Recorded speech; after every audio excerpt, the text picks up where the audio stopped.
Well, good afternoon and welcome to those of you who are here in the room as well as those of you who are watching online. One of the interesting things, of course, is that, well, the weather's really good here today. After a couple of years of weather that was a little different from this. And one of the things that really, I think, happened over the last couple of years is that people discovered how well the online presentation is. So we're glad to have people that will be joining us through the sessions online, but we're so glad that you are here in person as well this afternoon. This is an interesting week as we really think about evangelism, but actually prepare to look ahead over the next year at evangelism. So we're looking really from sort of a practitioner point of view in some ways this year, and you'll hear that in the evening lectures, but also trying to reflect, I guess, sort of academically, theologically, about what is happening in Canada and what that means for the church today. So we're going to begin this afternoon really with a forum. Ann and I are going to each present some things. Then we're going to fight about it a little bit. We'll have a bit of a discussion between the two of us. And so you'll hear a bit of a sociologist, a bit of a theologian, and whatever else we are in the midst of this, to try to get a sense of what is happening, what is changing, and what does that say about the importance of evangelism in our society today. So, can I ask you just to bow with me for a word of prayer as we begin this afternoon? Our gracious God, you are the one who has provided a way of salvation through our Savior, Jesus Christ. And he is Lord of the church. And we come today as part of your church with the desire that we might do as Jesus has commanded us to do. That we would carry out the commission, that we would make disciples. And we pray that you would guide us, guide our thinking, that you'd help us to look at our own lives, our own congregations, our own communities, and this country in which we live, and see in ways that you would have us to see. That your church might be effective in ways that perhaps we are not being effective today. Thank you for the opportunity that these days give to us to focus on evangelism and to think about the way in which you have called us to be your witnesses. Thanks for everyone who's here today and everyone who's watching online for the opportunity we have through these Simpson Lectures to consider how to live out your calling in our lives. We pray this in Jesus' name. Amen. So I'd like to really, I guess, think sociologically for a moment here about what's happening in evangelism in our country, sort of from the big picture point of view. Because I think a lot of times when we think about evangelism, we tend to look at particular congregations and say, why is that church not growing, etc. But I think it would be helpful to think about what's happening in the bigger picture. Why is it that in local congregations, evangelism is not taking place in the same ways that it did a generation ago? And I'd like us to think about the changes that have taken place in the Canadian church and in Canadian society, seemingly over a very short period of time. And what I want to suggest is that through much of the 20th century, the focus was on inviting the society to come to the church. Certainly the world that I grew up in, the church that I grew up in. Evangelism meant events. And our church had lots of events. There were children's crusades. There were evangelistic campaigns. There were Billy Graham films. There were all sorts of things that happened. I mean, Sunday school was a major evangelistic tool, inviting children to come. And so there would be a stream of cars of parents who didn't go to church, but who would stop in front of the church. The kids would pile into the back seat, and the parents would head off to have breakfast at the restaurant, because we were inviting people to come to the church. And it seemed to work quite well, but it was working because of something that is not the case today. And this is what I think a lot of people aren't understanding. So I think of growing up in Atlantic Canada. What was the difference between someone who is a Christian and someone who is not a Christian? And the answer was it was somewhere inside, because there wasn't much difference on the outside.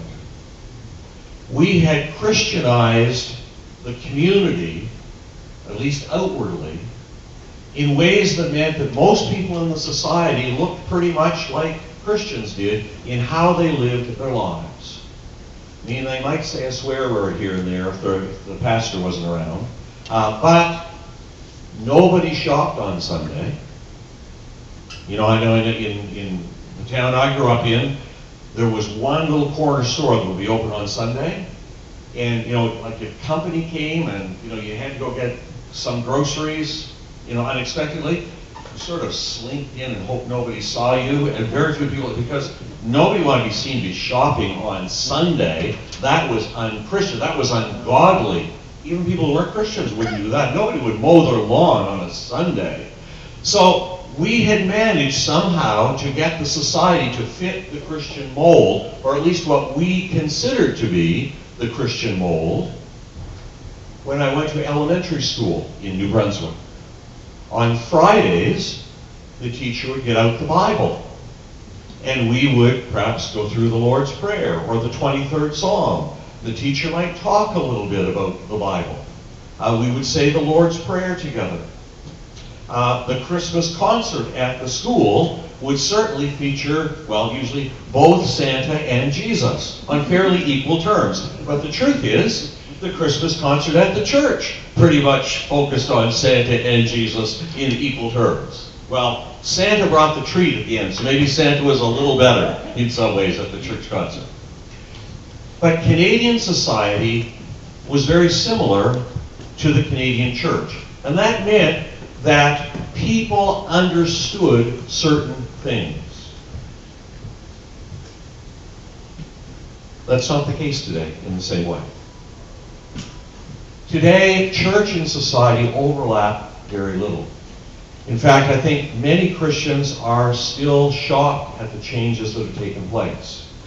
The things that Christians thought everyone thought was right and good, and suddenly Christians feel like we're a little minority now thinking these things, and everyone else has a very different worldview. How did this happen? Now, I mean, we still, share some things. We all tend to eat. Christian or not, I find most people still eat. There are certain things in our days that are part of being human. But when it comes to values, beliefs, and practices, there's been massive change in our society. And seemingly, it has been quite rapid. So people say to me, how did this all change so fast? And I think the answer is it actually didn't. The change started in the 60s and was actually pretty significant. However, what also was happening in the 60s was that people like me had come along, and there were lots of us. There was no end of us in the 60s. These kids born in the 50s and early 60s.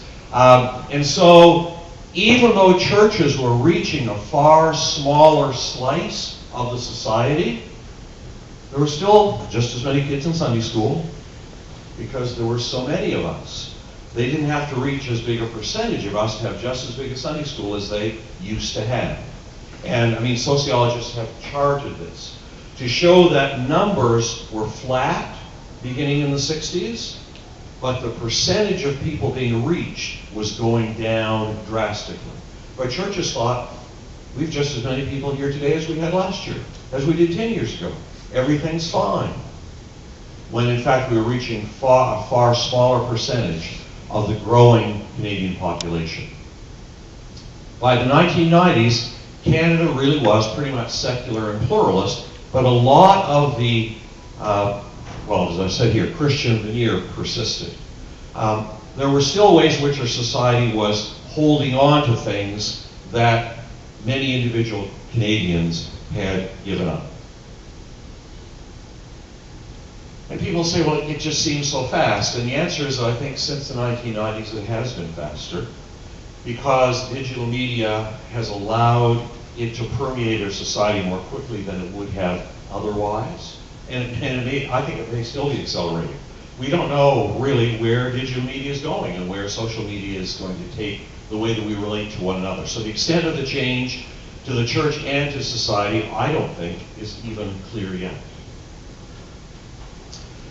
And so, I think of a church in New Brunswick. I was doing a survey and meeting with folks, and I sat down at the table with one couple and talking about the church, and they said, you know, we think our church is going to close, and actually the church has closed now.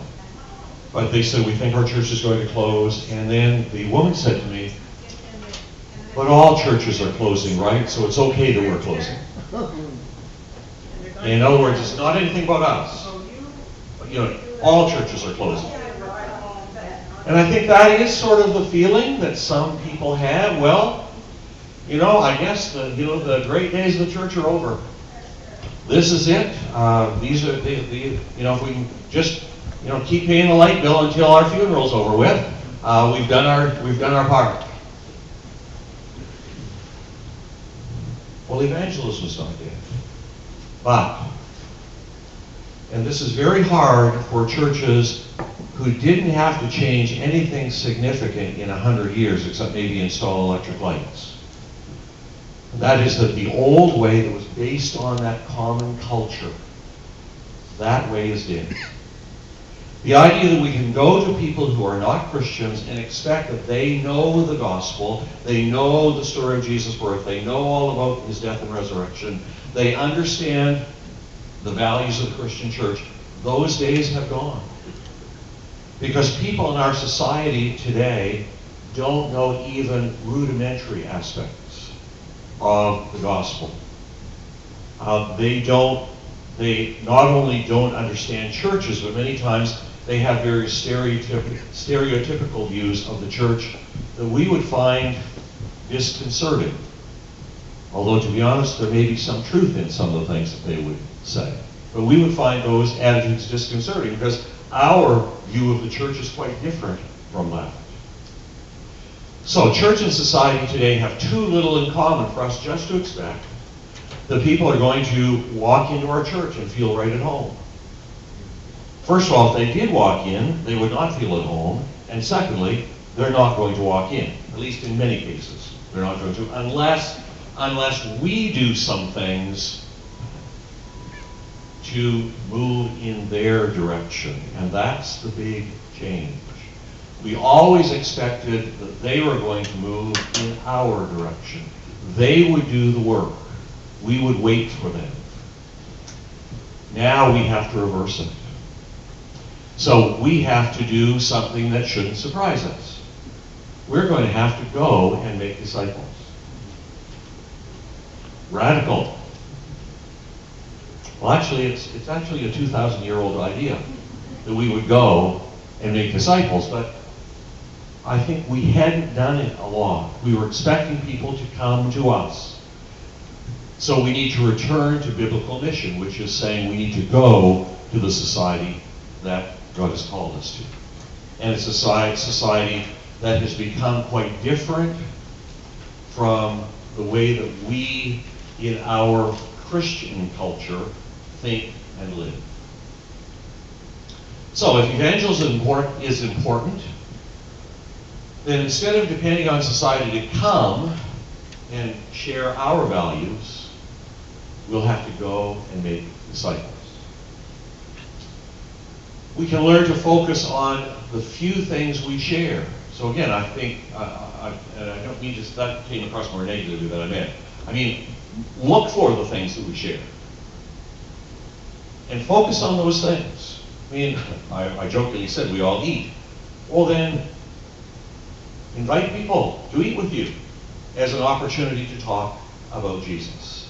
Again, it provides a common atmosphere. So what are some of the things that we share? It's what Jesus did. I mean, when I think of Jesus and the way that he presented his message, there was a man walking from Jericho to Jerusalem, and everyone's thinking, oh, that would be a dangerous walk on the road. I mean, he is putting the message into their lives, into what they understood. You know, what's the kingdom of God like? It's somebody going out to sow some seed in the field. And, you know, again, he has his audience because they say, oh, you know, he understands farming. He understands agriculture. I think sometimes when we start talking as Christians, people think they understand nothing about me. So we need to find the things that we do share and help them to see that the message applies to their lives. One of the common responses that I hear from people when I talk about the fact that we need to make changes in order to communicate to society, people say, well, why should we have to change? In other words, we're offended by the things that society has done. Why should we have to change? Well, I think what we do need to do is love. I think we surely can agree on that. We need to love people. And if we love people who are lost, rather than being offended, hopefully we will look to find ways that we can overcome barriers and differences. Again, this is not new. Look at the New Testament. Again, how many examples could we use? But Peter and Cornelius is the one that, to me, just always jumps out. Because think of the many ways which Peter could have been offended and said, I will not. Well, I mean, God knew how he would be offended. Okay. Rise and eat, Peter, as the various reptiles come down from heaven. Is that us? You know, I will never do that. Or are we willing instead to overcome barriers and differences? I mean, Peter obviously goes eventually. Cornelius, I mean, for how many reasons would Peter have said, I will not go to this household? I mean, he's a Gentile. He is a Roman army officer. He is living in Caesarea, the sort of the headquarters of the occupation. And they come out with dinner, and it probably wasn't kosher. I mean, and he eats. He sits down and eats with them. Remember, that's why the church was so upset when he got back, because he ate with them. Rather than being offended, he overcame barriers and differences. And in a way that we didn't used to think we had to do, we will need to do if we're going to be effective in evangelism in today's society. So again, very quickly, these are things that you're not unfamiliar with, but we have new challenges. And if evangelism is important, then instead of complaining about these challenges, we need to face these challenges. We do live in a more secular society. Doesn't mean people are not spiritually interested. In fact, my experience is it is easier to strike up a conversation about Jesus today than it was a generation ago. Anybody will talk about each time, anybody's probably too much, but I just find in the most surprising of circumstances, I mean, it used to be, you know, someone would say, you know, you'd be, you know, on the plane, as, you know, or whatever, and somebody would say, what do you do? And you think, well, there's the end of the conversation as soon as I tell them. And now it's the exact opposite. Now it's people have 15 questions immediately for you. People actually want to talk about, even though it's a more secular society. So, what's different is that people are looking at us and who we are. Our words are not enough. Saying to people, well, you know, don't look at the messenger, look at Jesus, as we used to say. That turns people away and they walk away shaking their heads because the messenger is who they're looking at. So they're expecting authentic Christianity. Pluralism, and I'll talk about this more on Wednesday, but I am concerned about the fear that I hear. You know, these other religions are going to take over Canada. Well, I suppose if we don't believe in God, we would be fearful, but personally I'd rather put my faith in God. I don't think it's a question of fear. I think it's a question of, will we carry out the Great Commission?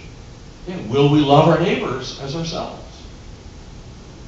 So I'll talk about that in some practical ways on Wednesday morning. postmodern thought. This is what really drives some Christians crazy, I think, because, you know, I grew up in the day of, you got the Josh McDowell books, evidence that demands a verdict, more evidence that demands a verdict, and you just look for an argument, because you could win. You had all the answers here. It's all right here. And of course, with postmodern thought, if you get in an argument with somebody and you win, hands down, you've lost. Because they're not interested in your arguments, they're interested in you. And if you are the kind of person who is determined to win the argument and show them that Jesus is the Son of God, if you rationally manage that and, beat their arguments to a pulp,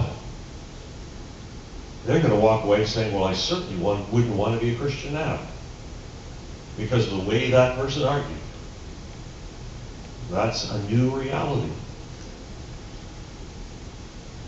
Digital media, again, that's a challenge for us that I think many churches are not doing that well with, because we don't understand that it's not just a communication tool. It is changing life. It's changing social life. And I think it expands the definition of spiritual in some ways as well. So, our challenges, well, I think from ADC's point of view, but also in terms of the church at large. It needs retraining and equipping pastors and church members, because we're not going to reach people the way that I was taught growing up how to be a witness. It's difficult to leave the past in the past. At least I find that more so as I get older. So, how important is evangelism? Is it important enough for us to be willing to do things differently, to learn how to do things differently? Are we willing to give up 20th century ways, or have they become so sacred that we will not? Again, how important is evangelism? Will we give up things that define 20th century churches? Will we give up buildings, at least certain styles of buildings? Will we give up Eurocentric hymns? Will we give up symbols, religious symbols that we all love? Because some of those things might be a barrier to the gospel. In other words, will we deny self? No, we don't want to put it that way. Because how would that building have anything to do with me? Well, the truth is, we get used to things and we like it. Will we deny self to follow Jesus? Is evangelism that important? Will we do the work to find common ground as society looks increasingly different from the typical church? So as society is different, are we going to say, what are the ways in which we can identify with people and they can identify with us, so that in that common area we can share the gospel?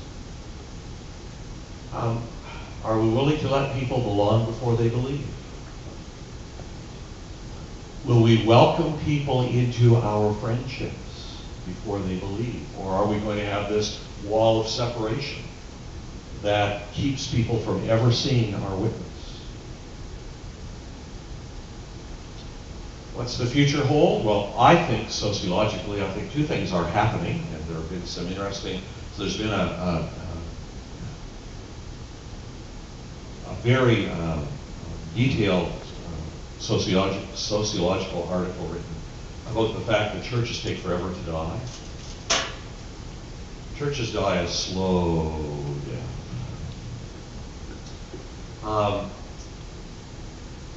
And that's what's happening. We're seeing lots of churches dying a slow death. But that's not the whole story. I think it's going to be a smaller number of churches, but it's happening. I mean, we see it in Atlantic Canada. There are churches that are growing rapidly. But to grow rapidly, they've had to make some changes, and that's the biggest changes are removing barriers. Barriers that prevent evangelism and find common ground with their secular. So, God hasn't changed, the gospel hasn't changed, the Great Commission is the same. People's deepest spiritual needs haven't changed, but society's changed, and the way in which we communicate with society has changed very much. I'm going to stop and let Anna continue. you're not going to share. Does this one work? It does. Not going to share it. Hi, everybody. It's good to see you. And welcome to everybody who's online as well. Glad that you could be here. I hope that everybody has picked up a copy of ADC Today. You're going to wave our ADC Today? I don't have another hand. There you go. But there's some great articles about evangelism in there that I hope you'll take a look at as well. It's also available online for those of you who are live streaming. And this is, I don't know about you, I think this is just a great topic because there's so many questions. And we turn immediately to, woe is us, our churches are declining, what are we going to do? Oh, let's talk about evangelism. And I sometimes think that maybe we come at it with that negative, maybe this will save us, rather than a what is it, what are we doing? And Steve said, you know, well, what we're called to do is to go and make disciples. Sounds exciting. Until we think about what happens if we do that. What happens if we do that? Oh, you're proselytizing. Oh, no, we can't put up with that. Oh, you're preaching in the street. No, that's not acceptable. Oh, you're telling me I have to believe something I don't already. No, that's not acceptable. You can't do that, at least not here.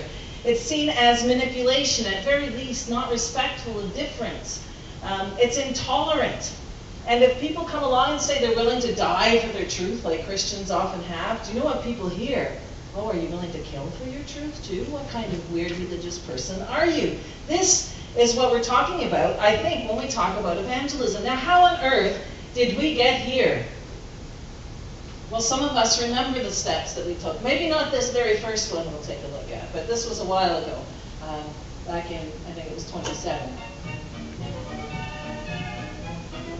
Billy Sunday burns up the backsliding world. Civilization and society rests on morals. Morals rest on religion.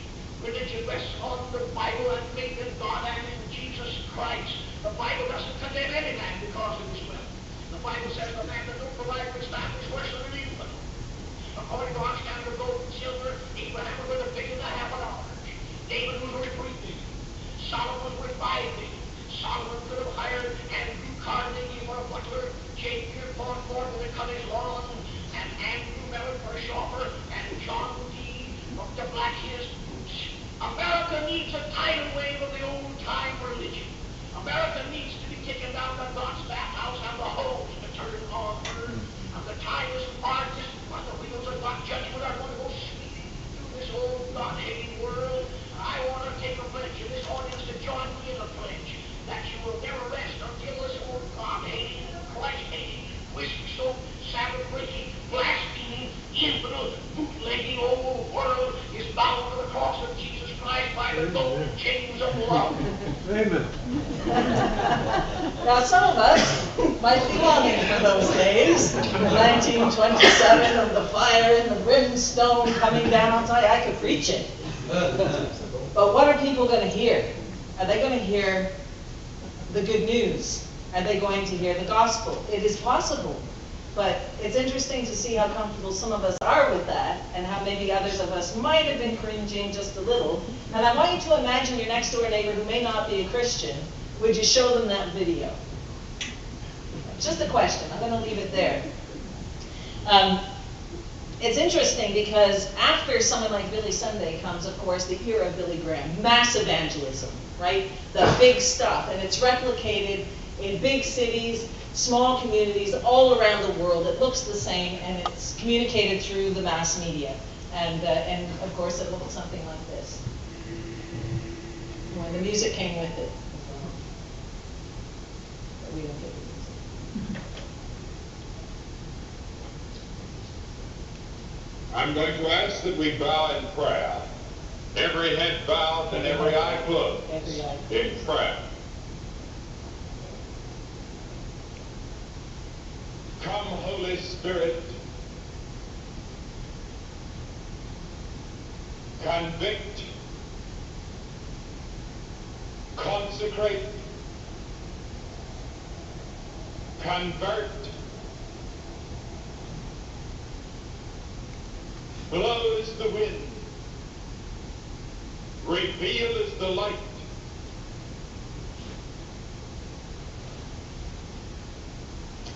burn as the fire, and may we see no one save Jesus tonight. For we ask it in his name.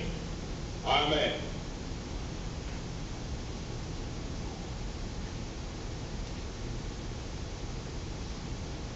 Actually, we have three audiences tonight. We have the great audience that is here in the music bowl. And then we have an audience in the state of Victoria and in the city of Melbourne by television. And then we have a vast television audience in the United States on about 175 television stations tonight. That's really what I wanted to show about that. The age of mass evangelism went hand in hand with the development of modernity, a time when things could be cataloged, categorized, replicated. If you rationalize it in the right way, you can replicate that in every place and time over and over and over again. It's like a package. And when we think of evangelism, when many of us were growing up as packaged evangelism, it's because it was. It was packaged because you could do that. You could take the same stories from one context and tell them in another context, and it seemed to make sense. It seemed to have appeal because television was opening up a whole new world where things were very much the same, one place to another, at least across the Western world. And that was the voice of evangelism, because it was the voice of Western modernity, making things largely the same. And then we had, of course, and just to pause for a minute, do you disagree with anything you've heard yet? There might be the odd thing. But when we say it that way, that's the challenge. That's the challenge. Anybody remember the chick tracts? Yeah, remember those? I was telling Steve just before tonight, I remember one we used to hand around. I mean, as Christians, we would give them out and we would receive them. And didn't think there was anything, offensive about them at all. In fact, I remember one when I was in high school, it showed up in the mailbox. I picked it up and it was a note from hell. And it was supposed to be a note from my best friend in hell, telling me that she had died and I had not shared Jesus with her. And I found it hugely and profoundly convicting and quite frightening. Again, is there anything wrong with that? If it awoken me again, a renewed enthusiasm to see my friends saved and so on? I don't think so. But at the same time, how is it received? How is it seen? And so this shows that the chick tracts are actually still being produced and circulated and so on. But what is the message that comes across on them? They're a message of fire and brimstone. And again, I don't know what your eschatology is. It may include these images. But is this the first way of telling people about the good news? Is a question that we need to ask in a world where, as Stephen described, where the same basic assumptions about our history, our present, and our destiny are not shared universally at all. And then, of course, if you're going to package evangelism, it comes down to a prayer, doesn't it? You pray the prayer, you tick the box, you're in. And it doesn't matter then how you live your life at all. You can live your life any old way. As long as you turn up in church on Sunday, you cry and repent, but you prayed the prayer. So the tick box, you're in, right? So again, it develops so much hand in hand with modernity that, well, if I'm going to be a Christian, just tell me the steps, I'll do those, and then I've got my answer. Put your coin in the box and out it comes. And a lot of it sometimes gets based on fear and those kinds of things, preying on human emotions. I remember one mission trip we were on to Guatemala, and I've told some people this story before. It's a terrible story. We were there with a team that was doing missions. We were also building a church building that was very kind of practical because they needed one. But in the daytime, some of us would go out with a local evangelist, and she had this great big picture book with Jesus stories in it. And she had all the children from the village all sit out in front. There must have been a couple hundred of these children. And she had this large picture book telling the stories of Jesus. This particular story was the story of Jesus casting out the demons from the Gadarene demoniac. And she showed these pictures, and there was this man, and he was not in his right mind, but the demons pleaded, please send us into the herd of pigs. And she said, and you can see, and she showed the pictures, and now the pigs, they're full of the demons, and they run down the hill, and they ran into the lake, and they all drowned. And she showed this picture of all these pigs drowned and belly up. And she said, and if you don't give your life to Jesus, you will end up just like those pigs. Who wants to give their life to Jesus? Well, of course, every kid had their hand up, right? I mean, it's a stunning story in many ways because it was replicated, I believe, all over the world. kind of experience, scaring people into the kingdom. And then, of course, once they came forward and said they wanted to receive Jesus, and they received the Bible even though they couldn't read, and the box gets ticked, well, they're in, right? They're numbers we can count for the kingdom. That's got to be evangelism, surely. But then we saw a turn when postmodernism started to take hold. And then it becomes a lot more inward-looking. Our turned away from the world more towards ourselves, because all of the things that we had calculated and counted on, that we could categorize and package, started to fall apart. Because we understood that reality wasn't just this one big thing that we could all control, but that actually there were different perspectives on things, different ways of seeing things, different ways of understanding, different ways of approaching and expressing.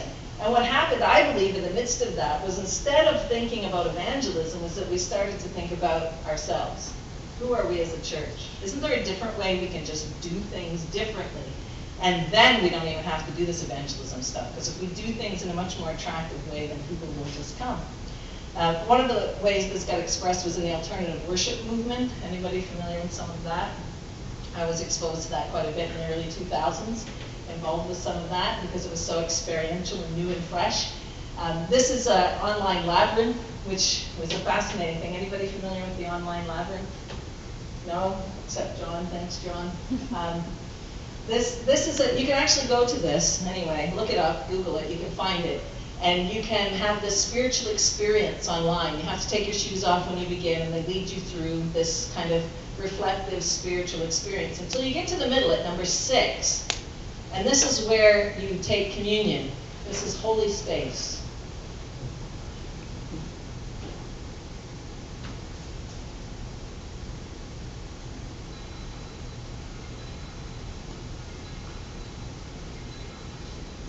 This is holy space. God is here. You are welcome. This is your space to be with God, and God's space to be with you. Make yourself at home. Be yourself. Be real. There's no rush. Let God love you. Let God know you. Let God heal you. Let God speak to you. Receive from God. Commune with God. Feed on God. Anyway, then when you're ready, you can click on the elements, and you can have as much wine and bread as you like. One piece, all of it, the whole loaf. But you can see what's happening again. Again, it's an inward turn. It's not about what can I do for you, God? What can I do for you, Jesus? What self-sacrifice can I make? But it's now, let God in. Let Him love you. Let Him show His love for you. And it becomes, again, very individualistic and very self-centered. That's not the only story that can be told either. It's just one I've selected to tell, because I think it's reflective of some of that. And the question is, does it have to be just one or the other? Or do we have to now figure out what to do next if none of this is working? And I think it's actually both easier and more complicated than that. And I think it's always been recognized, actually, that it's the case by most evangelists that what evangelism is about is not about technique or person or style. If it's about a person, it's about Jesus. And Billy Graham recognized that. And the press asked me what I thought about Talk them. about the Beatles. And I told them that I thought that eventually they probably would get a haircut, because these things have a way of passing, like Frank Sinatra and Elvis Presley and different ones who attracted teenagers for the thousands in years past. And the Beatles, I thought, were quite refreshing in a sense.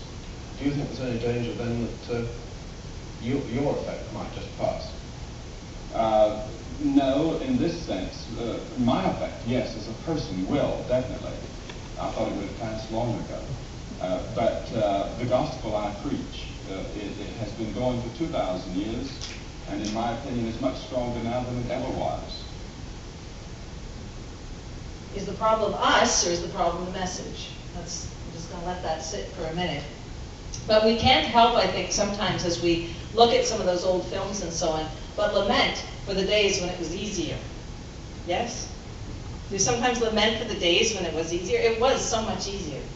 And it's hard sometimes to let them go. And yet, I agree with Steve, let them go. We must. Poetry helps me with this sometimes. This is R.S. Thomas's The Chapel. Do I have those slides, John? Do I have it on the slides, or just that slide? Yeah, I think they're there. They're there? Okay. R.S. Thomas, the Welsh poet. A little aside from the main road, becalmed in a last century greyness, there is the chapel, ugly without the appeal to the tourist to stop his car and visit it. The traffic goes by, and the river goes by, and quick shadows of clouds too, and the chapel settles a little deeper into the grass. But here, once, on an evening like this, in the darkness that was about his hearers, a preacher caught fire and burned steadily before them with a strange light, so that they saw the splendor of the barren mountains about them and sang their amens fiercely, narrow, but saved in a way that men are not now. I think that harkens back to a time, it brings me back to times when we had guest evangelists come in and they preached, and you'd see that hardened guy who sat in that back pew week in and week out, and he'd be shedding tears and make his way up the aisle and fall at the front of the church, and everybody would sing hallelujah. Those were the days, weren't they? It's different now. It's different now, and we're aware of it. How did evangelism become a bad word? How did this happen? How is it possible that it could actually be a bad word? Do you think it is a bad word? Have you had people respond to you as though it's a bad word? Because I certainly have in many, many environments. And we've talked about some of them earlier. Steve mentioned, the end of Christendom, when things automatically had a Christian label on them. We've seen, therefore, a move from transcendence, a belief that there was something bigger, to a belief that what's around us, the natural world, is really all that there is. And if we can't see it and we can't explain it, then it does not exist. And our own Canadian philosopher, Charles Taylor McGill, has talked about the malaise of immanence. What happens to a culture when you actually have no sense that there's something bigger than yourself, and how it just kind of mutates into a sense of meaninglessness. Postmodern thought and practice have been hugely significant, more than we can understand, because postmodernism taught us, and taught a whole generation, that there are no such thing as big stories anymore. The big narratives, the big stories that explain everything, they're done. Modernism, that if you just reason your way through certain ideas in a certain sequence, we will all reach the same shared result. It blew that apart. It said, actually, it doesn't work that way at all. There are no big stories. We don't believe the big stories anymore. And so what is a bigger story than Christianity? There is no bigger story that explains everything. And so Christianity, too, falls on hard times, like the other big stories. Modernity and communism and even capitalism becomes questioned despite its power. Because if there are no big stories anymore, what are there? What's left? Well, there's your story, and there's your story. Your story. There's my story. But there's no big story. In fact, if you try to tell me a big story that I've got to then be part of, you're harming me. You're not letting me be who I am. You're doing a violence against me. Because then you're not letting me be who I am. The postmoderns would say that right now I'm enacting a violence on you because you're sitting there and I'm making you think thoughts because I'm talking to you, and I'm making you think thoughts that you would not have thought if you'd just been sitting there on your own. So I'm enacting a violence on you, even though I hope I'm letting you have your own thoughts. Please, have your own thoughts. Go on, have your own thoughts. But it's not, you can see then how it's rejected. You get into a room and someone says, this is the way things are. What's the first thing that happens? It rises up and you say, are you sure? Well, no, it's not. Well, I have questions about that. And what becomes important, Steve mentioned authenticity, but authenticity is about your inner world then matching your outer world. And so if my inner world says that this is true, then I want you know, the world around me to say that's true. So you can't come and tell me that I'm wrong. It's not acceptable to tell me that I'm wrong, or even worse, a sinner. First, you're going to tell me there's a God who watches over me, and then you're going to tell me that I am displeasing to him. Really? Okay, then, I guess I'll walk that aisle and shed the tear. No, that's not going to happen. It's not going to happen. Postmodern thought and practice has deconstructed authority. It's pulled it apart. The old authorities don't exist anymore. The pastor used to be one of the most educated and authoritative persons in the whole of the community in our region. Nobody, in most of the smaller communities, nobody was better educated. Nobody had traveled more. Nobody knew more. Well, who's the authority now? Well, I am. If I don't like what the pastor said this morning, I'm going to go online and I'll find somebody who tells me what my ancient years want to hear. That's put negatively. Put positively, we can compare and contrast ideas. That's not necessarily a bad thing, to be able to compare and contrast ideas. How else do we know if someone is telling us what's right if we can't compare and contrast ideas? But on the negative side, at least in terms of evangelism, in terms of understanding what's happened to the fragmentation of evangelism, it's this fermentation of postmodern thought and this individualized authority that then leads to a relative non-judgment. You can't judge anybody then, because if they're being true to themselves and who they are in their inner world, then you can't tell them that they are wrong. You can't tell them that they're wrong. All of this becomes exacerbated in a contemporary world where that is exactly what the Christian church has done. So we carry a lot of baggage. We carry a lot of baggage with us. And sometimes we think, yay, evangelism, until we think, whoa, what about the evangelism that we brought with residential schools? What about the evangelism we brought in so many forms that were harmful to people who were indigenous to these lands? What about the harm that we brought to people, perhaps in telling them that they were not worth anything when Jesus found them worth dying for? What about the harms that were caused by the church? And we have to own those if we are going to have any hope of an evangelistic task going forward. There's a whole field of study known as the Ethics of Evangelism that talks about the need to reduce compulsion and fear and those kinds of aspects in order to share the gospel in a way that doesn't compel people to believe really against their will. I mean, in missions, we used to study about, you know, the rice Christians who, if you give your life to Jesus, we'll feed you. Well, who's going to say I'm not giving my life to Jesus if it means they get to live for another day? Of course they will. But is it genuine discipleship? Of course it isn't. It's the church abusing the Great Commission that has been given to us. So I think we have to be honest about our lack of ethics in the past, and therefore honest about what the ethics of evangelism look like going forward, and how those ethics are perhaps understood differently by people who do not share our presuppositions.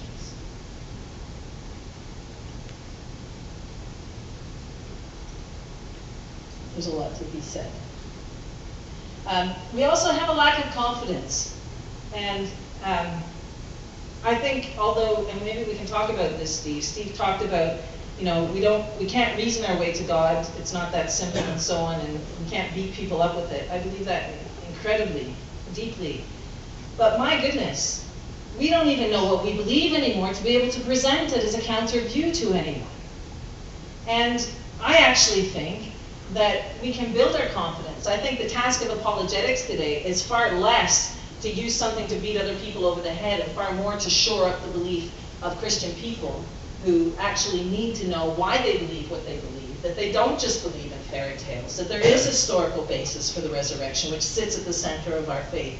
And it's because we don't know those things that we retreat then into dogmatic assertions that sound like fairy tales to other people. So I think we actually do need to know our faith better, and that will help us a lot in rebuilding our confidence about who we are. And it's a confidence that is conditioned by that historical honesty. So it can't be an arrogance. Let me tell you what you need to know. It needs to be then conditioned by listening. Maybe you need to tell me what I need to know, and we'll start there. And we also have to admit that we are affected and impacted by the strange bedfellows Christians have kept across the centuries. There's all kinds of people out there that we may not want to be associated with who bear the name Christian. True? It's true for me. It may not be true for you. But there's a lot of people, and you people will say, you're a Christian? Have you seen so-and-so or such and such? And you think, well, you know, in the great community of faith, we're actually are we on the same team? I don't know. But we have to deal and reckon with that. Part of the problem with evangelism right now is the whole word evangelical, that in the United States, of course, is being associated with a very particular politic, a very particular expression of the faith that may or may not have anything to do with Jesus. But the language is the same, and the language is used, and the language resonates. So if I say, I'm an evangelical, people might say, okay, stay away. And if we talk about evangelism, which I suppose we wouldn't if we're actually talking to people about Jesus, we probably wouldn't use that word, but when we talk about evangelism, it is partly why it's become a bad word. So there's my reasons as to why I think it's become a bad word, and then I'm going to stop soon. There's a lot we can talk about what this means then theologically. I think that there's been a huge impact in how we understand our doctrine of God. I believe whatever we do reflects what we believe about God. And if we think that God is a loving, non-judging entity who's our best buddy, that's the God that we present to others. We think that God is a harsh judge, sitting on his throne, ready to mete out disasters on people. That's the God that we believe in and that we share. And I think we have to really think through carefully, who is God then? Who is God? What is the church? When we share Jesus with people, what are we bringing them into? What do we think we're doing? Are we seeing people saved? From what? For what? To what? Into what? And I don't think we actually have thought this through theologically very well at all. And we also have to have a sense of what our theory of knowledge is. How much does a person need to know in order to be a disciple of Jesus? How much do they have to be able to assent to it intellectually at all in order to be a disciple of Jesus? Or is there a community aspect that embraces people, perhaps, beyond even those very specific individualistic commitments? How much does the individual commitment have to be present in order for a person to be saved? And at the heart of it, I think we have to recover a full commitment to the resurrection. We are people of the resurrection, are we not? And I'm not sure we believe it. If we believe that resurrection happened, that Jesus is alive in history, a man died, was raised to life, he lives today, well, there's no better news anywhere in the world. There's no better news anywhere in the world, but I'm not sure that we believe it ourselves. Because we say, well, I don't know, this kind of seems crazy. It does seem crazy. It does seem crazy. The cross has always been an offense from the very beginning of Paul's preaching onwards. And so there's then also the hypocrisy issue, but I can't talk about that, don't have time. So to sum up, I guess, what is it that we think we're doing when we talk about evangelism? Is it fulfilling the Great Commission to go and to make disciples? Is it about showing a God who is self-giving love and yet his holy love that exacts and seeks obedience but pours out for the good of people? What is it that we understand about human beings, about our meaning and our purpose in this world? Are we about introducing people to Jesus as God's human face? Is that what our evangelism is? I hope it's got to include that. Is it about stuffing people into the church? Or is it about introducing people to the one who can make a difference in their lives? And it has to be the latter. It has to be. And then when people gather together, maybe we'll have great big churches, or maybe we'll just have a lot of smaller churches. I think the church thing looks after itself if we're introducing people to Jesus and they become his disciples. I talked about the offense of the cross. We have to be honest about the cost of discipleship. For a long time we said, come to Jesus, it'll all be fine. Wasn't fine. What now? If you said, take up your cross and follow me. If they hated me, they're going to hate you. Don't be surprised. It's not an easy road. But it's all the better for that. Do we believe there are consequences for rejecting God? Are there? So if someone knowingly rejects God, is that it? We just say, well, everybody's saved anyway, it's okay. That's another outcome of postmodern life. I think it comes down to sharing good news and living good news. We can't share it if we don't live it, and we've got to be the ones who embody it. That's some really random thoughts on evangelism for this day, and I could probably talk for another couple hours, but nobody wants that, Steve, so I'm going to stop.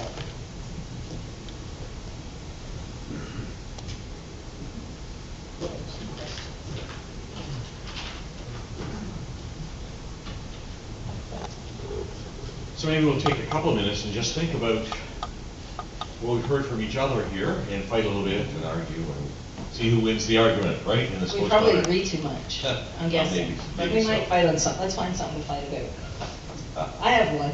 Oh, okay. You said that if you won the rational argument, Right. you'd lost. Right.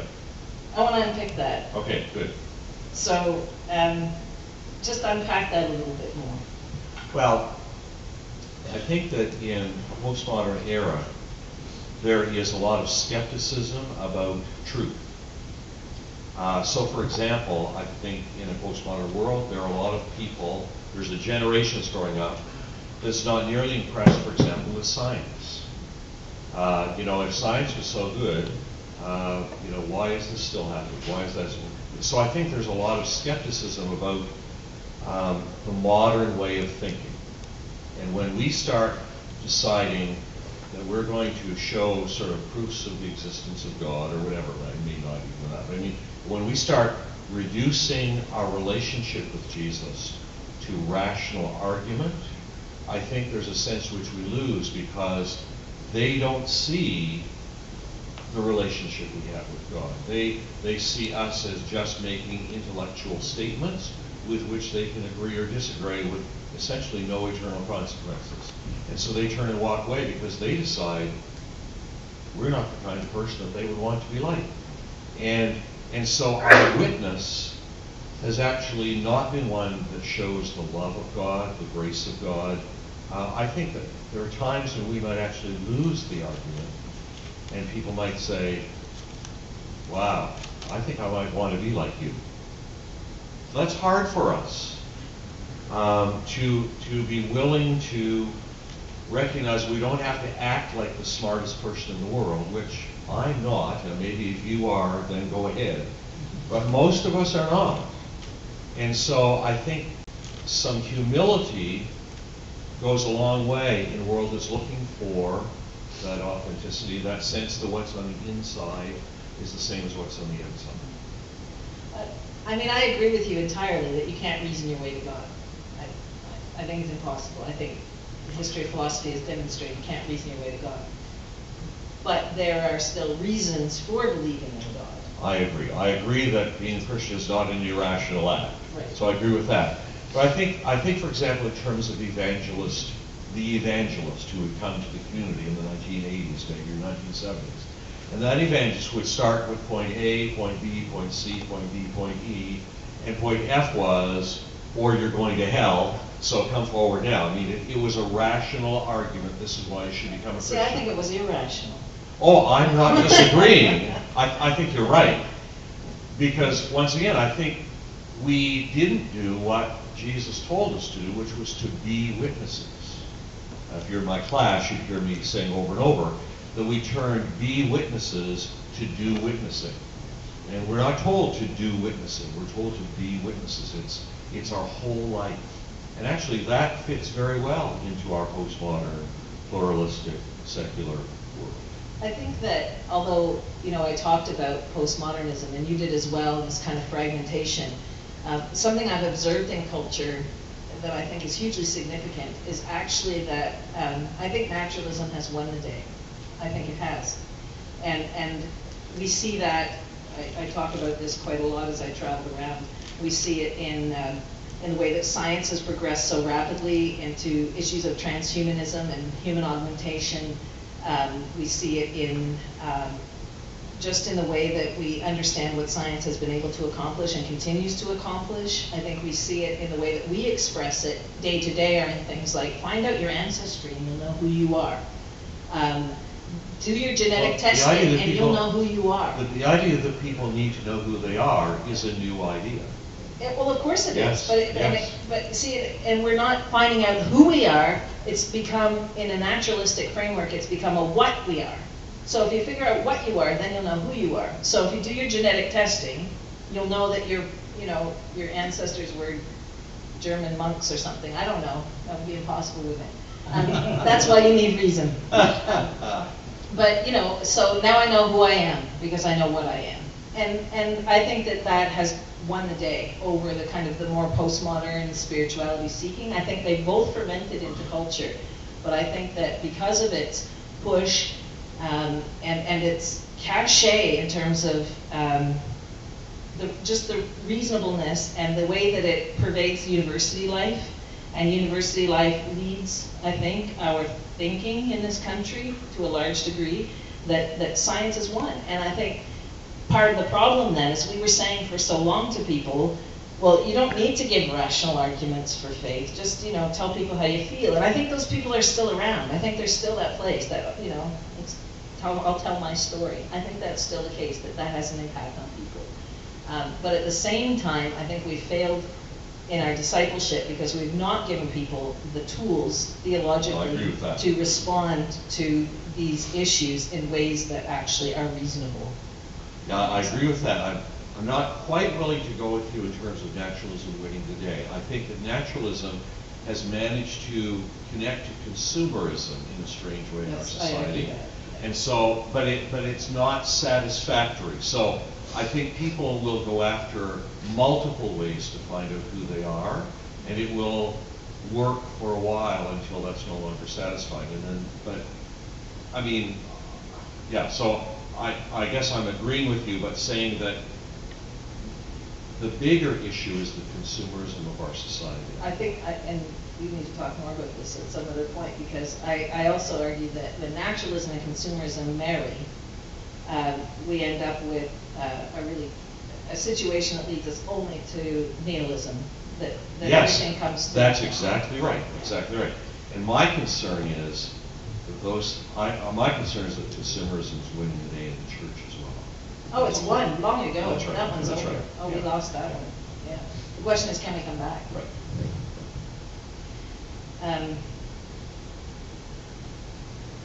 Can we train people to be evangelists, really? Isn't that kind of like, packaging it up and I'll show you what to do, and now you go out and do it? So once again, you're thinking that evangelist is a list of skills. Well, I don't know, because you were talking about training evangelists. Yes. I know at college we train in evangelism. Yes, we certainly do. Yes. So I'm challenging and pushing it and saying, can you train someone to be an evangelist? Yes, in the way that Jesus did. Once again, I think that it has to do with molding character. It has to do with knowing God more, with deeply understanding the gospel. So I think back to the first time, my first pastor, and we invited an evangelist. This was someone who was recommended to us to come, and people will come to the Lord, and they did. So this evangelist arrived from Tennessee, and through the run of the week, he began telling me that he went to an evangelist school and was trained. And I don't remember everything he told me, but I remember him saying that each year they were updated on what are the most emotionally charged words in the English language to make sure that they used those regularly in their sermons. He told me that when it came to the offering, they had discovered that red letters on yellow envelopes bring bigger offerings than black print on white envelopes, so they always brought their own envelopes to make sure the offering was bigger. So my concern is that I think in the 20th century, much training of evangelists had to do with manipulative techniques, how to talk over the playing of Just As I Am loudly and quickly to get people's heartbeats going and get them having a sense of pressure. Every head bowed, every eye closed. That's right. So that's the concern I have, and that is why the word evangelist, well, in addition to televangelism, has become such a negative word in our society, because it was about manipulating people, I'm afraid, too much. Whereas I think biblically, evangelist is a great calling, but it's a calling that has to do with a person's life. not that they've learned certain techniques. And it has to do with knowing the gospel and understanding the call to go and make disciples. Those things we need to train. And I guess I would say, I was going to say lastly, but I might think something else later. I think part of training evangelists today is untraining people of ways that we used to do things because they were easy and they worked. I think it's better that we do things that actually are harder, but that build relationships both with God and within the church as well. So this week is exploratory. We've said that Yes. from the beginning, right? So I'm going to throw one out there and say, if we had no curriculum, let's say, pretend, you're the dean, it's easy, no, it's hard. But if we didn't have any curriculum and you just wanted to start all over again with, you know, we want to have people ready for evangelism. We don't want to probably even say training to be evangelists, but we want them ready, that that's part of who they are when they go out. What would it look like? So that's an interesting question, because I would say that our curriculum is not about that in a sense. Our curriculum is about, from my point of view as I teach it, it's about how to train people who will be pastors and leaders to mobilize their congregations in evangelism. So that's been our focus more than training individuals to be evangelists, if I can put it that way. So my reaction to your question would be to look to the scriptures and see Jesus sending them out. I mean, seeing them watching Jesus and then him sending them out and then reporting back. So in some ways, it's sort of more in the mentor ministry area. I mean, those practice has to be part of learning evangelism. In terms of me learning to share my faith in effective ways, I say, I guess at the seminary we're also thinking that we need to train leaders who can do that with their congregations as well, hopefully. See, I think we do a lot of teaching people how to think, and I think we do that pretty well, actually.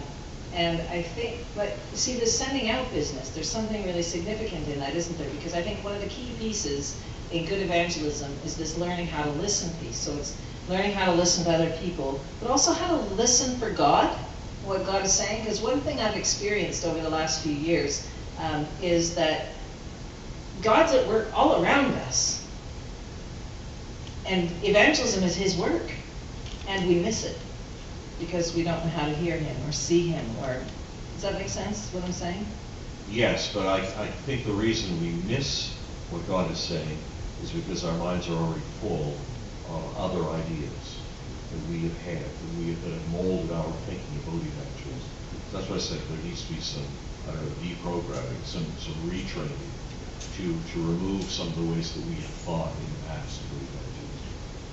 I mean, I think, again, going back to, you know, those two circles, I think we thought we were reaching out. And, I mean, I will honestly say, early in my ministry, I don't think there was much outreach.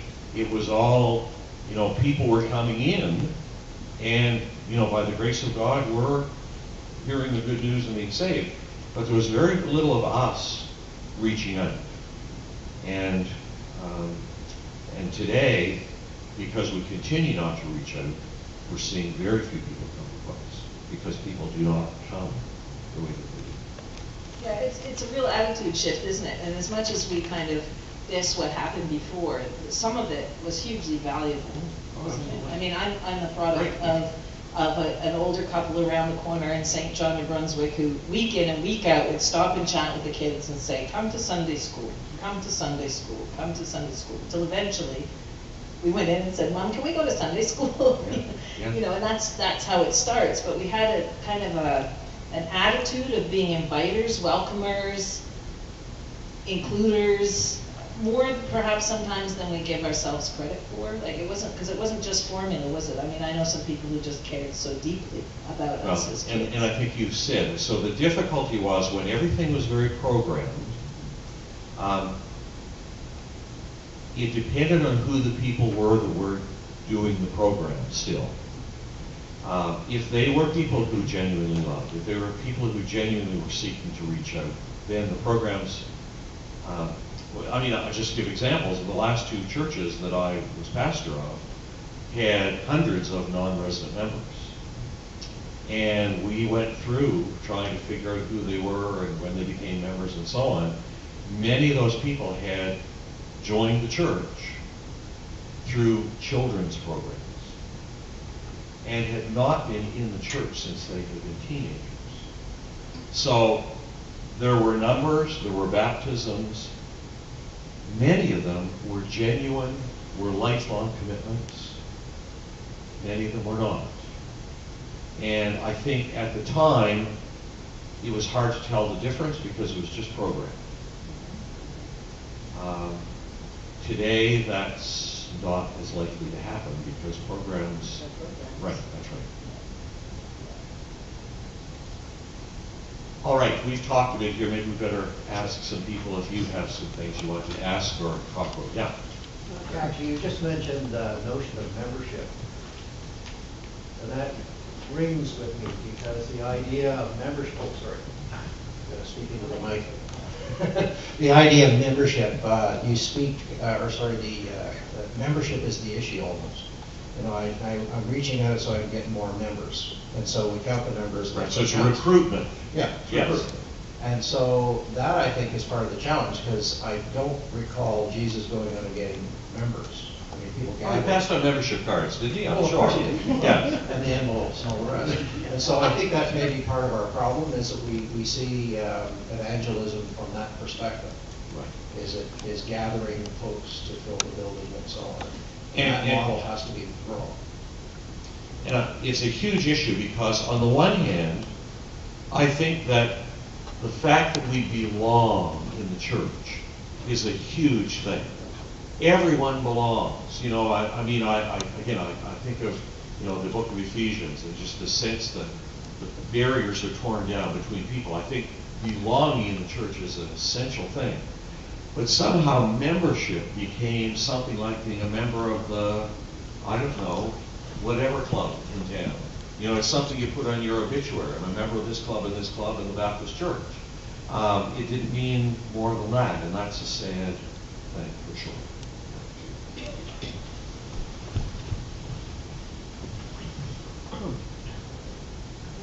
You okay? Okay. I love hearing about the older folks that brought you to Sunday school. Clearly the Spirit was at work within them, and we must acknowledge that the Spirit must be at work in the presentation of the gospel. And I may have missed a lot that was offered to me when I was a student here, but I think I came away with a fairly clear presentation of the gospel and understanding of the gospel, and I think I've presented it almost the same way every time. But I've been thinking a lot of, and as you talked about the whole ancestry thing and people looking for me to, you know, I'm thinking a lot more about, okay, so what does the gospel say about that? How does the gospel apply to that question that people are asking? And I think that gospel fluency is a big deal in our time, and I want to understand the gospel as it applies to so many questions, you know, the legalization of cannabis. What does the gospel say about that in our time? And so many other things. So, yeah. Thanks for that. I'd love to have a go at that one, Mark, because you know, that's my language. I think that we're all about contextualization. And for a long time, I think the mantra was, oh, we don't contextualize the gospel because somehow that changes it. We failed to recognize that the gospel can't be anything other than contextualized. It's in a time and a place with people with bodies and ideas and cultures and so on. So it can't be any other way. And I think that I agree with you entirely. I think we can actually create spaces where we have and host conversations about things that everybody's interested in. Everybody wants to talk about them. We had a night a couple of weeks ago here in Wolfville, and I know some people thought I was off my rocker because we wanted to show a film about Reinhold Niebuhr and just talk about whether there's a place for talking about faith and politics in a sane way in the world. And it was full of people from all different perspectives and different outlooks on life and so on. And I got so many emails afterwards, some from people saying, I'm looking for a good church, can you suggest one? You know, off the back of like a night talking about, because we were just normal. Can we just be normal? And so I know some of you have been laughing because I wrote a blog recently about luncheon, right? This is just a mild, silly example, really, but I was driving into New Minas and I saw a sign that said luncheon pointing towards the church, and there was an arrow. And I thought, who would go to that? Luncheon. And I had kind of images in my mind of, you know, those kind of insipid white sandwiches and kind of a tepid cup of tea and people I didn't really know, and, you know, that luncheon, right? And then I started thinking about how we use that word, and how even our soup lunch this week on the program is called a luncheon. Did you know that? But do you ever say to people, let's go for luncheon? And we don't do that, do we? But we always have luncheons in church. What is that all about? We have a way of taking kind of really normal things and making them churchy, right? So that then people can't relate to them anymore. And the reality is that if we could just be consistent, I think, in our lives inside and outside the church, there'd be a lot more authenticity about it. And we'd be able to have then those conversations, I think, quite naturally. But we may need to take the initiative in hosting them. But who's going to, you know, the local church is hosting a discussion on the legalization of marijuana. People won't go because they'll think, well, they'll just tell us all to not do it, right? And how evil we all are and blah, blah, blah. How come we can't talk normally about stuff? With the same language that everybody uses, because we use it too. I'm not talking about bad language. I'm not talking about that. But, you know, luncheon, it's just a metaphor. Luncheon, what is that? Stephen, I'd like to take it back to 1986. Remember that? You were in Waterville, I was in Woodstock, and the Board of Evangelism of the convention, they invited a number of pastors. I think you were one. I'm not sure. I know I was one. I guess we went to St. John for 2 days, and we were trained in lifestyle evangelism, and then we were encouraged to go home and teach it to other churches and so on. And I believe you came to Woodstock to teach several evenings. I went to Florenceville, I think 4 or 5 times, and I was convinced, and I still am, that was the best form of evangelism. And we had some slogans like, I don't care how much you know until I know how much you care. Paul said that he wanted to be all things to all men. Jesus used lifestyle evangelism. He never approached the same people or different people the same way. The woman of the well, his conversation with her was some different from Nicodemus and so on. And now I still think that's valid. In fact, in recent years, I've seen a number of people come to the Lord, and I think the ones that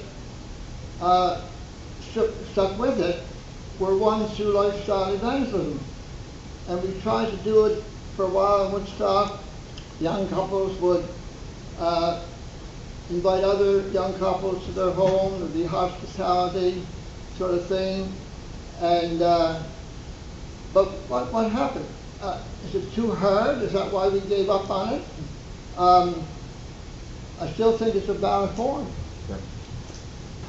I don't disagree with you. In fact, I think it's interesting because I think that emphasis was part of the realization of the changes that were taking place. I think that was sort of one of the early responses that the old ways weren't working anymore, but that the gospel was still effective.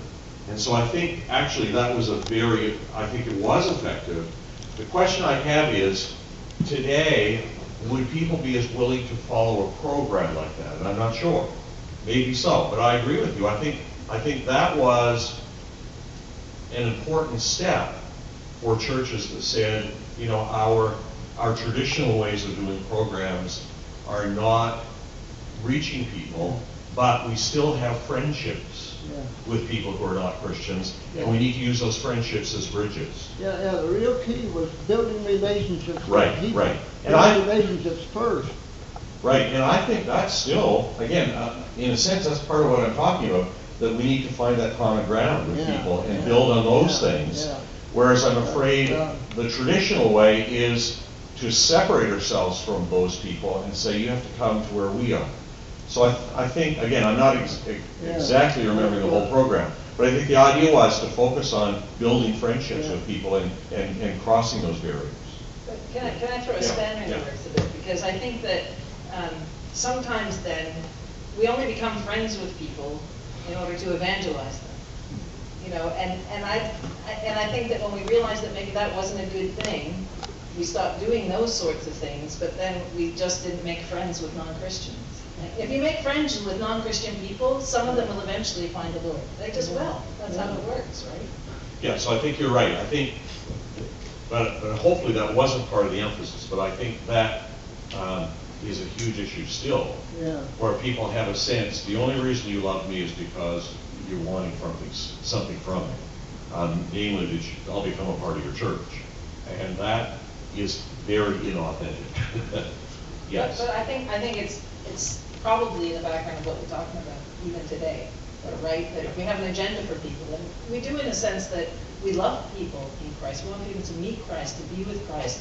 We want people to flourish in their lives because of Christ. We want, whether it's hard or easy, you know, to know Christ because of who He is and what He's done for all of us.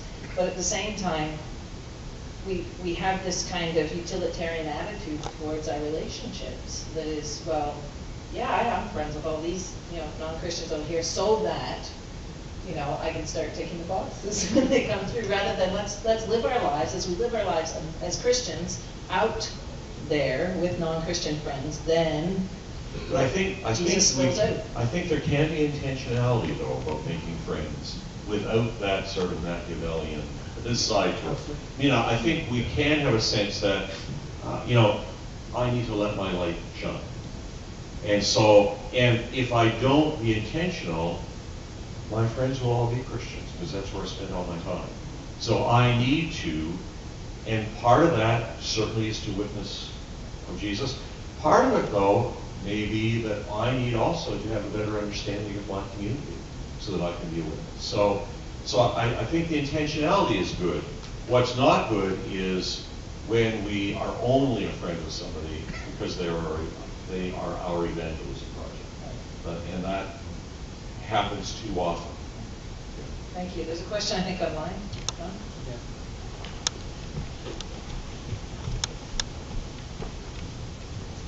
This question comes in from people watching on Facebook. Paul Warden, who many of us know, says, you mentioned that the church has lost, but if we've lost, then truly the quest is over, but we've lost the battle with consumerism. Where should we start anew in our churches that are so generationally conditioned to their own specific flavors of church? Well, I think the consumerism in church is not really even about that kind of flavors of church and shopping for church. I think that consumerism in the church is that we as Christians are formed first by consumerism and second by Christ. I think it's really difficult for it to be any other way and to still function in this culture without being kind of extreme countercultural and getting off the grid and living in the woods and so on, because it's all around us. It's so, I'm not saying it's impossible to resist, but I'm saying it permeates everything, right down to, you know, the packaging of Bibles. I mean, right, everything. Christian music. Yeah. Huge. Yeah. And right, the blogs that are written and consumed online as if that is the gospel. You know, just eaten up and spit out, and then the next one and the next one. We just feast on it, and we feast on each other.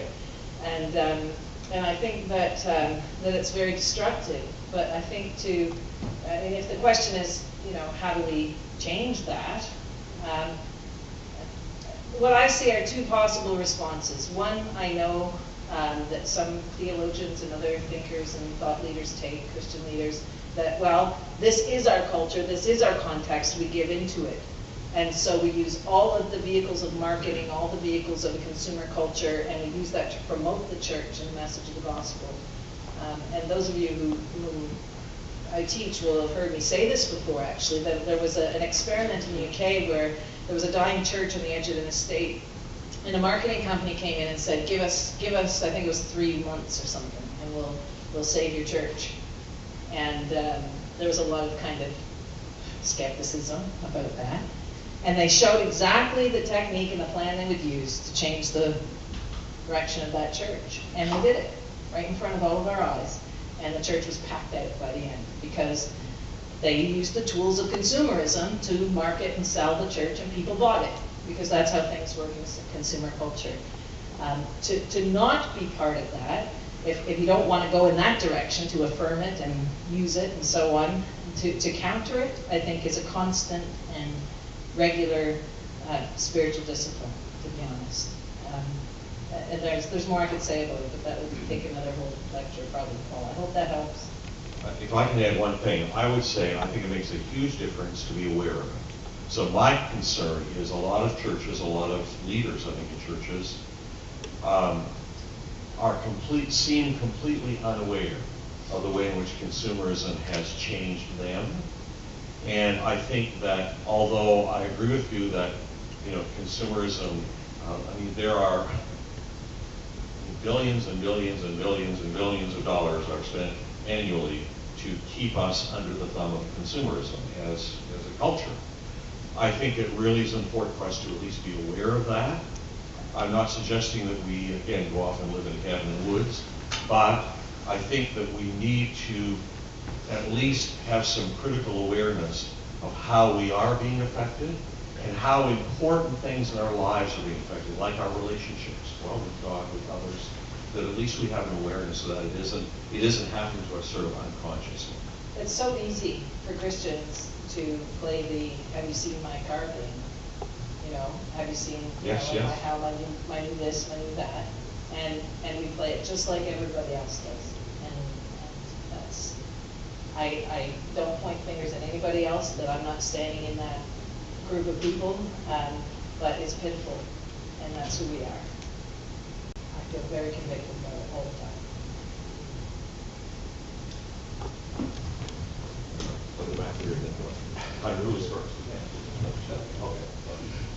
Just the business of advertising. It's interesting. I was reading a book by a pastor of a church out west, and he suggested that advertising is part of evangelism, if you look at it the right way. In other words, how do people know what you're doing unless you tell them? And advertising, used the right way, is a way of spreading the news about what you're doing, so that you can reach, and so people can find out, so people can know you exist. And so I think there's a way of using that aspect of culture that can help the evangelism. Well, there's even online initiatives, of course, where the gospel is shared in snippets online, and people can give their lives to Christ when they encounter that and so on. I think I don't think there's smart use of the internet. But what happens, my concern is that how do you then follow up with people? Because I think the Christian community has to be at the heart of what it is to receive new Christians. The disciple making doesn't happen in an instant, right? The living in life in the Spirit doesn't happen in an instant. And practicing life in the Spirit together in community, I think, has to be a huge part of what it is. So I think there's potentially sometimes a disconnect between kind of evangelism through advertising, whether through the internet or whatever, and then how do you graft people into community after that. Steve, you mentioned about programs, invites are sort of passé now, and yet the Alpha course uses a course, a program, invites, lawn signs. So can you give me some understanding of why that particular program seems to be such a success? I'm not against inviting. I think inviting is still fine. The problem is if we are depending on the fact that when people walk in the door, they feel at home, they feel comfortable, they think that everything is going to be familiar to them, then we're going to have problems. So that attractional model, I think, is a problem. What Alpha does, essentially, is surprise people. So not only are they invited, but when they arrive, it's quite different from what they expect at church. And in fact, the focus is on the relationships. You sit down to a meal or whatever, you get to know people, you're able to ask questions. It's a dialogue as opposed to somebody at the front just talking to you. So I think that is, I think in some ways Alpha has tapped into some of the social change that's happening. I still think the getting people into the door of the church for Alpha is probably still the hardest barrier in terms of reaching people who really have moved quite a distance from the church. But again, don't think that I'm saying we shouldn't be inviting people. I'm inviting people all the time. I just think that the social distance is greater than it used to be, and so we have to do more of the work. It used to be we expected the person who wasn't a Christian to do the work. Like we have to go out of our way.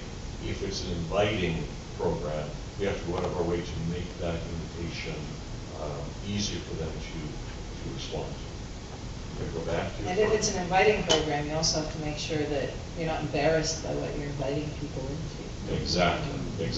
Yes, and I mean, I'll say, I remember back when we brought the Alpha course first to Maritimes, and I was on the Advisory Commission, we'd have people come to us and tell us it didn't work in our church.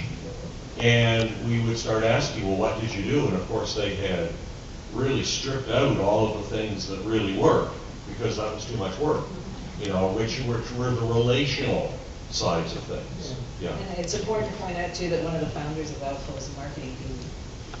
A neutral environment. A neutral environment, and so is all that marketing. Just saying, not necessarily wrong, it's just it. Both of you, it seems that in some way painted a very grim picture of some especially smaller congregation and getting smaller, slow down and all that, and also those old movie videos really made me cringe about the Western model of evangelism and how to tell the story. I respect Billy Graham a lot, but looking back, it seems it's not going to work today in this Western model.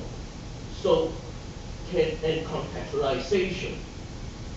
Can you give us some example of culture which there's no such thing of no Sunday shopping that ever be Sunday shopping? I think there's no non-shopping days. Like in Asia, in Africa, especially Asia, there's no such law. Sunday you cannot open shop. That's the busiest shopping day ever. Why?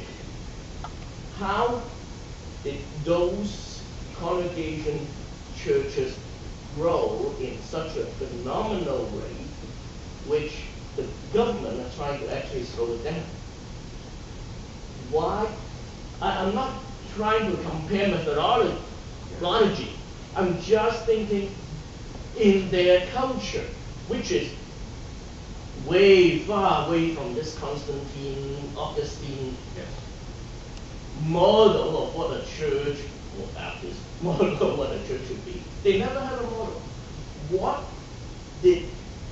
do those indigenous congregations do that indigenous people keep on self-multiplying with really not much Western influence?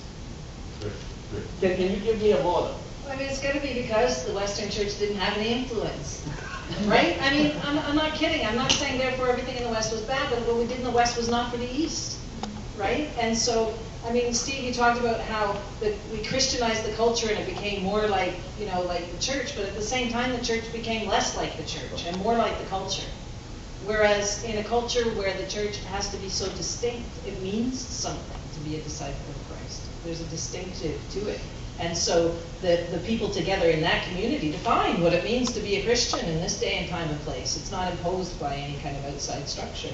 And that's really how Christianity always has come into its own. And it's only when, Western missions aren't the only colonial missions, but we were perhaps the biggest colonial missions that went around the world and said that Christianity has to look like this. And you have to dress this way, and you have to sing these songs, and you have to have these laws in place. And where that didn't happen, Christianity was allowed to flourish indigenously in the way that you're describing. So we know now, I didn't have time for my last slides, but I had some slides of hope. And one is that in China, in 15 years, China will have the majority of Christians in the world. No marketing. Those are my. Right, and I guess I would just want to say, I don't want to give the impression I think things are grim. But I think probably things are grim if people aren't willing to, the word change is used so much that it isn't meaningful anymore. But if people aren't willing to really consider what is it that Jesus called us to do.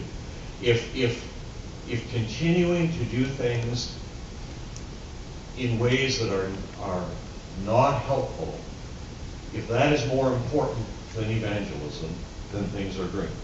And sadly, in many churches, those things have become more important than evangelism. People would rather things be completely irrelevant to the culture, an embarrassment to their children. I mean, I visited congregations and people will say, none of our children will come to church anymore. None of our grandchildren come to church. And I just want to say, well, I'm guessing they're just plain embarrassed.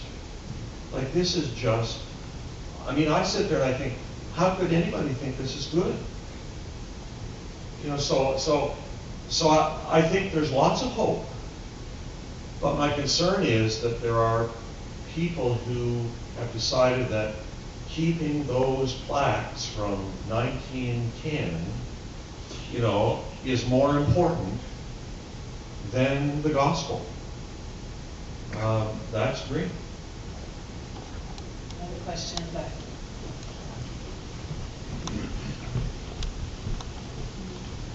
Another question from online from Jeff.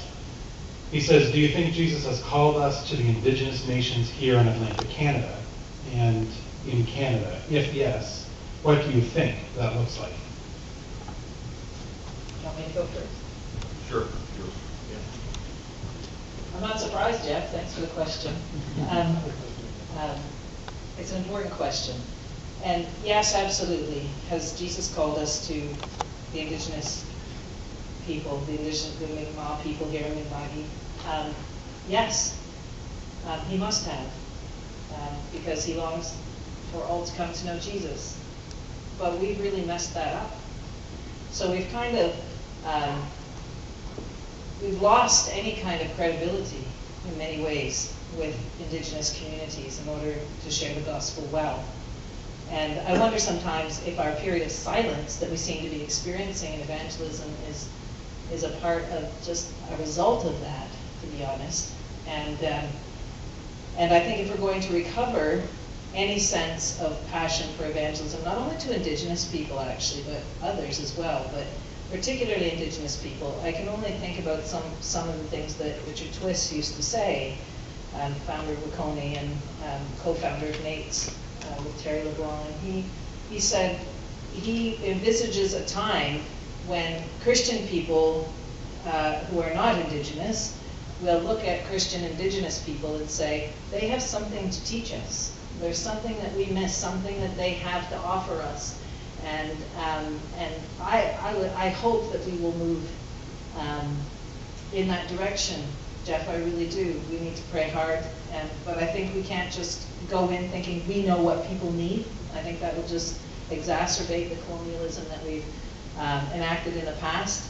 But can we meet people? We have to meet people. We have to make the effort to meet people. We have to make the effort to listen, and to listen to how indigenous Christians have lived Christianly and share the faith within their own communities before we go in kind of all, with our own ideas. That's my initial response.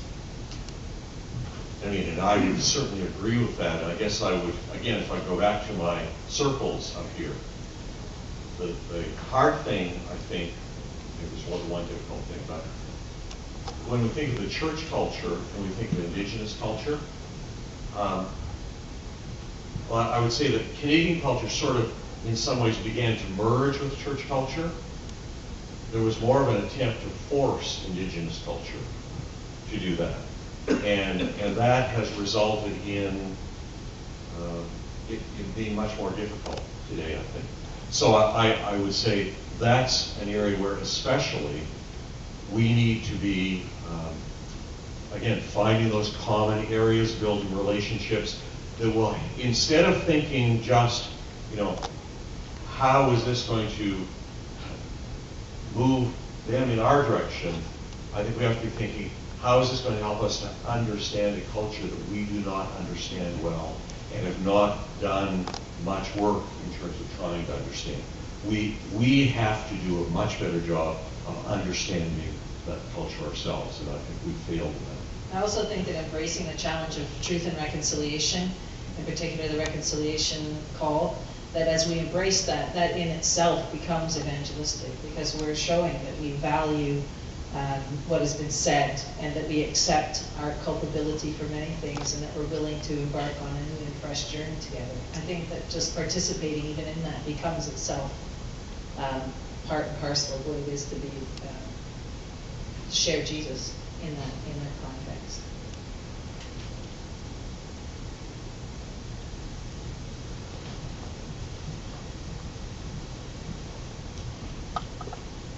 That's a great conversation. Thanks. Steve, you referred earlier to this notion of belonging before believing, and an idea that seems fairly new to me recently is the notion of bounded sense and centered sense, and where membership is you're inside this box to be a member. And centered sense is Jesus is in the center and we're all moving closer to him. I'm wondering sort of, if we move towards this belonging before believing notion and move towards a centered set approach, what are the implications on our polity? Because we've had fairly clear lines of who's in and who's out in the past.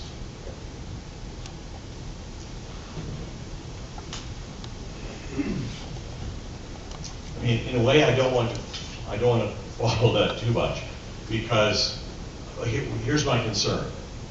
When I say belonging before believing, I don't want us to get into thinking in terms of membership in the way that we were talking earlier. I'm talking about relationships. I'm talking about the fact that I guess I feel I was brought up in a day when, there was to be separation. I was not to have friends who were not Christians. If you become a Christian, first thing you need to do is to leave your non-Christian friends and have these new friends who will be much better friends for you. Which then means, of course, that those other friends will never be reached by the person who was best able to reach those people. So I guess when I think about belonging before believing, I'm saying that we need to allow natural friendships to occur, natural relationships to occur, so that people can actually see Jesus in us and hear us as we talk naturally, as opposed to when we arrive with our, evangelism presentation. So I'm not thinking in terms of polity, I guess, because I'm not sure that kind of sort of membership thinking is really relevant here, but maybe I'm not seeing it the way that you are. My concern is that we want to keep people on the outside. And I don't mean that, as I say, in some sort of formal membership way. I mean in terms of really having the kinds of friendships that I think will be natural ways for the gospel to be shared. But it is an interesting question, though, isn't it? Because, and we've been talking a long time about this. I mean, one was Lended Grace Davy, right? It's been a while now. And she's talking about believing before belonging, but belonging. That's where it kind of began to open up, I think. And Yeah. then Hebert kind of comes forward as a different alternative. See, I believe still very strongly that there's a point for existential commitment. Like I don't think you can just kind of come in and feed from the trough at the center and then kind of wander out again. I think there's a point where we call for decision. There's a point, and I think part of the problem is that we no longer, existentialism has given way to naturalism, and so it's all kind of now. So whatever, maybe today I'm a bit of a disciple, but maybe tomorrow I won't feel so much like a disciple, so you can kind of wander in and out. And I really still believe we have to foster existential possibilities, because I think there still is something about that moment when the gospel strikes like lightning, the Holy Spirit moves in your life, and today I became a Christian. Now, I can't tell you what day that was for me, because I grew up as a kid then through the church. I know at some point I prayed a prayer. I know I grew up in it. I have no doubt I'm a Christian. But there was still that sense that you decide, even though Jesus, you don't in a way. Jesus chooses it. He holds us. We don't hold him. He holds us, but in a way that P.T. Forsyth would say. But at the same time, there are those moments. Maybe there's more than one, but there are those moments of existential commitment, I think, where we say, so, are you following Jesus or are you not following Jesus? It seems to me that's something I'm not willing to give up yet. Yeah, so I agree. I think, I guess I'm trying to reject the idea that, there are the ins and there are the outs, and we're never to connect with one another. That instead, there is a pilgrimage, and we're all on that pilgrimage, and some are closer and some are farther back, and there is a point there that is very important, I agree. A point of faith, a point of life change, but even the people who have passed that point still need to be moving. And I often visualize it as the boundary closer to the center than we normally would put it for a centered set. But at some point, when you're moving towards Jesus, you commit. There's something that happens in your life. The Holy Spirit does a work, and that's a transformation. And I think it is relevant, though, because we often say, well, as long as the people are in the church and moving in a direction, but they could be hanging over here for a long time and never really commit to following Jesus wholeheartedly. In as much as that's not what saves us, I don't think, but that's how we know that we are sometimes. I don't know if I'm making any sense at all. Did you have a question? I think my major question is, in Atlantic Canada, in the last 5 years, have you seen of any trends, any breaths of fresh air, any Holy Spirit moving, any convictions, any perhaps public repentance, any instances of loving people, any instances of churches being unified in community? Those are my questions.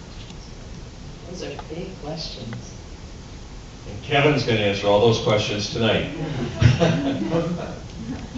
Can I say one of my greatest hopes is for the next generation? Because, my son is 9, and for him, he doesn't have a lot of patience for me telling him Jesus stories all the time. So for a theologian's kid, he's probably least versed in scripture in some ways. Somehow he seems to get it by osmosis. But he just believes. That's it. He just believes. And so, he hangs out with all of his friends, and he's soaking them in. He wouldn't say he's evangelizing anybody, or he's just living life, loving Jesus, inviting people to come and be. And it's kind of exciting to watch, to be honest. And some of them, he's got one who's really, anyway, pretty close, I would say. And several kind of more on the fringes, but he has no agenda, and we don't talk about it as an agenda. We just talk about it. So I have a lot of hope for that generation, that they won't have inherited so much of the baggage that many of us have, because there's going to be this gap. So what we're seeing a bit is maybe a tragedy. I'm hoping will turn into an opportunity of a generation coming up who don't have the baggage, who are able to well communicate with their generation. The difficulty is, how do we bridge the gap, because it's almost like two different realities, right? And so that's when churches dying isn't always bad, right? And a church on every corner isn't necessary, for example. The automobile has been invented. It has. Amazing, isn't it? It's an amazing thing, and mine is better than yours. But anyway. But I'm just so hopeful, actually, that they will do things differently. And I think there will be this gap that will give them the freedom to do it differently. They may not be organized into churches the same way we are. They may not be. That would be exciting.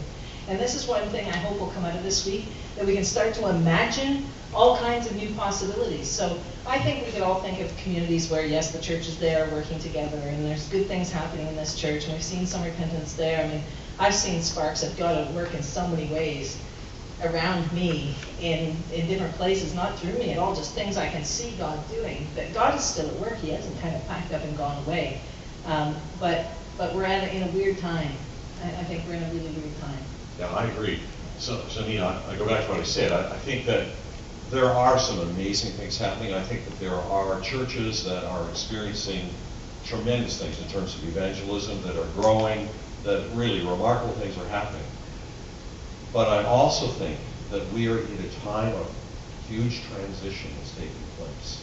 And I don't think we fully understand that. I think that over the next few years, I believe Jesus is building his church. And we've been going through a bit of a painful part of, some of the building his church has required some tearing down here and some renovations there. But I think that God is at work through this time of change that's taking place. So I'm very hopeful.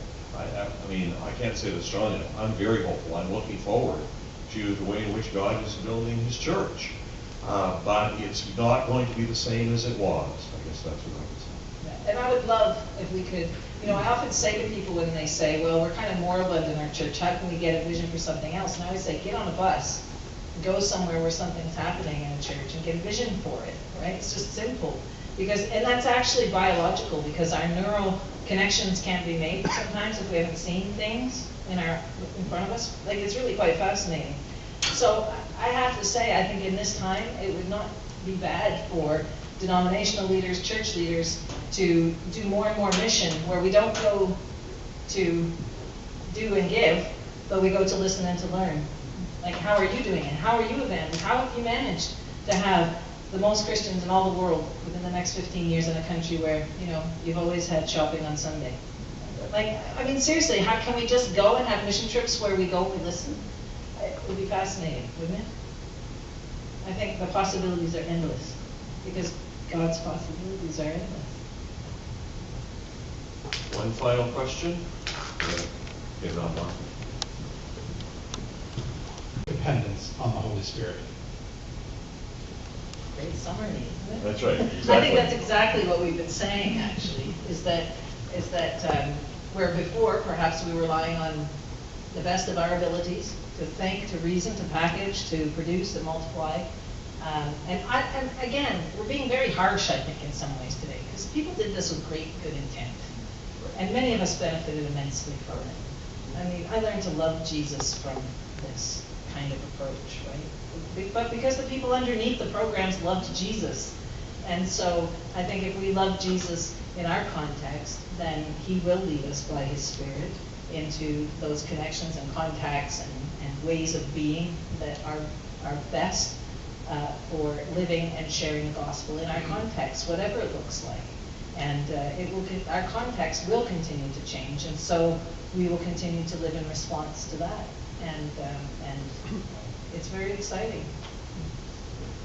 I agree. I guess, as I look at us here today, and I just say, so, are we motivated? Are we willing to be witnesses?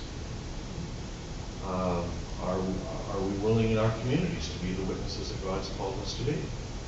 There's a lot more of us here than there were disciples around Jesus. I just think if there's a problem with the program, I think we began to be dependent on those things instead of thinking, actually, I've been called to be a witness. And Jesus says that he'll be with me when I do that. And he's got all power in heaven and in earth, so I guess I can do that by his grace. So we need to do it. Can I share one tidbit before we finish? Because this was hugely transformative for me, and it happened year before last. Already, time goes fast. I reached a point where, it's culture study and all the rest of it, and I think we haven't talked even today about the gift of evangelism. I always think I have such a passion for it. I think there must be a gift of evangelism somewhere in me. But I didn't think it was going to happen anymore. I figured it's over, right? It's just, we're done, and I don't know what comes next, but, I gave up thinking that anybody, thinking people would ever come after Jesus. Do you know what I mean? Do you know what I'm saying? Do you feel that too sometimes? Like, oh, this is kind of it. This is what we're left with, who we have now. And I was flying back from, actually I'd been speaking at RZIM summer school in Vancouver, and I'd heard all the rational arguments of everything, even multiverses and things I had no interest in whatsoever, but I'd been speaking, so I thought it was good to listen as well. And I'm glad I did, because, you know, it's a very long and interesting story, I think. But I'll make it as short as possible. I get on the plane, I thought, I'm exhausted, just let me sleep. I'm ready to get my headphones in, my book open, and this couple that I had eyeballed in the waiting area as being, like, it would be a long conversation if we got talking, came and sat beside me, and I was right. And she started with, "Hi, you know, I'm Bridget. Who are you?" I said, "Oh, I'm Anna." And she said, "Oh, you know, Joe, this is Anna." And I said, "Hi." I'm just, can I put my headphones in yet? And she said, "Oh, Anna, what do you do?" And I said, I started, you know, I was easing it. I said, "Well, I'm a prof." And she said, "Oh, so Joe is a prof, he teaches physics. What do you teach?" Theology. And then I was waiting for that. I actually grinned because I thought that would be the end. And then she said, "Oh, Anna teaches theology. Anna, who is God? What are we here for? What is the meaning to life?"